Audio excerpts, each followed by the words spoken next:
pada lembaga adat untuk otonom juga mengurus daerah.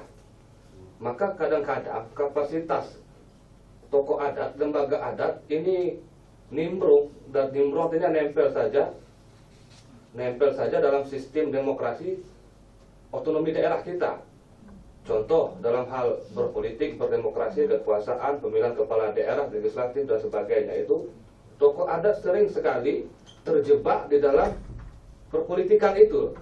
Sementara tidak ada aturan yang normatif mengatur itu. Meskipun itu dalam konteks hak asasi manusia, hak politik, tapi dalam konteks hak hukum adat, lembaga adat tidak diatur itu oleh negara, tidak diberikan secara jelas aturan-aturan itu. Banyak beberapa daerah tokoh adat mendukung salah satu kandidat.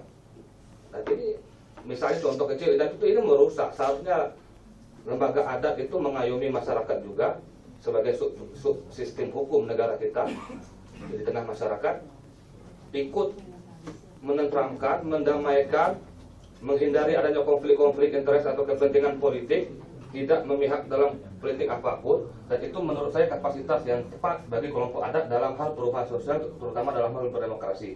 Yang saya ingin tanyakan kepada Bapak, para pakar peneliti, ini apa kira-kiranya formula yang tepat posisi hukum adat dalam ketatanegaraan kita?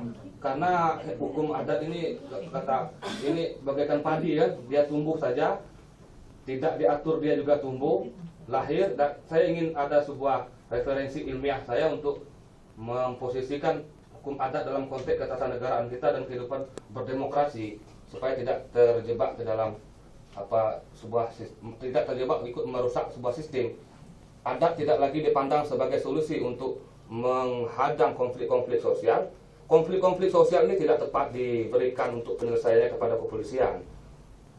Karena menurut saya yang patut menyelesaikan konflik sosial dalam konteks SARA, ya tentu itu orang-orang tokoh-tokoh SARA itu, tokoh adat ya tokoh agama gitu kan, bukan kepolisian.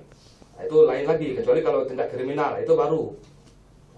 Ya, itu yang menurut saya. Maka saya ingin pertegaskan, ingin tanyakan kalau solusi tentang hal berdemokrasi, peran adat itu sendiri.